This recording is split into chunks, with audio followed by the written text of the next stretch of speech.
పుష్పాది రూల్కు దాదాపు 800 ticket rate పెట్టినారు. ఎంతవరకు కరెక్ట్ అంటారు? అది 100% రాంగ్ బ్రదర్.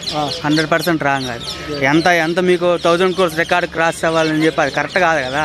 అందరిని ఆలోచించాలి. ఓటీటీలు పెరుగుతున్నాయంటే దీనివల్ల పెరుగుతున్నాయి. మూవీలో డౌన్లోడ్ చేసుకొని చూస్తున్నారని అంటే దీనివల్ల చూస్తున్నారు.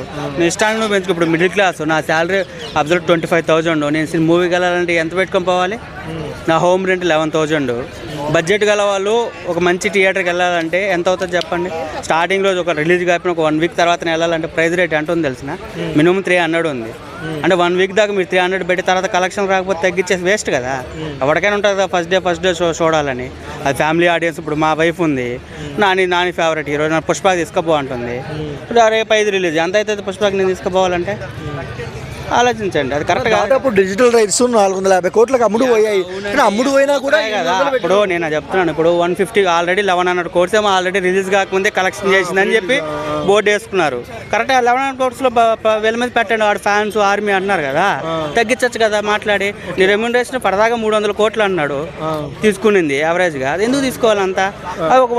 ఒక 50 కోట్లు కాదనుకుంటే టికెట్ రేట్ రాదా 150కి? 150 మినిమం. Okay, absolutely correct. 150 కాదన్న. దేవరాకి కల్కికి అంటే 200 నుంచి 300 బ్రదర్. ఏ సినిమా అయినా కూడా అది కేవలం అది ఎవరు చేస్తామో తెలియట్లేదు. కానీ నాకైతే దీనివల్ల ఎందుకంటే ఇప్పుడు ఐబొమ్మ మూవీ ఇవన్నీ పెరుగుతున్నాయంటే కారణం వీళ్ళే.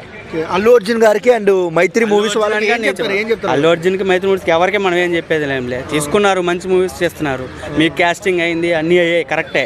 కానీ ఇప్పుడు మీరు అంతా మొత్తుకుంటున్నారు ఏమని, థియేటర్లకు రావాలి అని. రావాలని అంటే ఎట్లా రావాలి? మీరు ప్రైజ్లో తగ్గించి ఇప్పుడు ఎవడైనా ఒక ఆషాఢం ఆఫర్ అంటే ఎగబడిపోతారు. కరెక్టా కాదా? అట్లనే దీన్ని కూడా ఆలోచించండి. థియేటర్కి జనాలు పెంచే, థియేటర్లు మూసేది కళ్యాణ మండపాలు పెరుగుతున్నాయి. ఎందుకు పెరుగుతున్నాయి? మొన్న కిరణాపురం ఏడ్చాడు.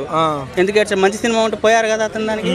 సో బయట మీద పెట్టండి. మీరు ఎవరు రెమ్యునరేషన్ తగ్గితే మీకు వస్తున్నారు కదా. ఒకప్పుడు నిజంగా ప్రొడ్యూసర్లు మోస్ట్లీ నష్టపోతున్నారు. కానీ ఇప్పుడు అదైతే నాకు తెలిసి లేదు. ఎందుకంటే అవ్వకముందే మొత్తం అయిపోతుంది ఆడ బిజినెస్ అంతా.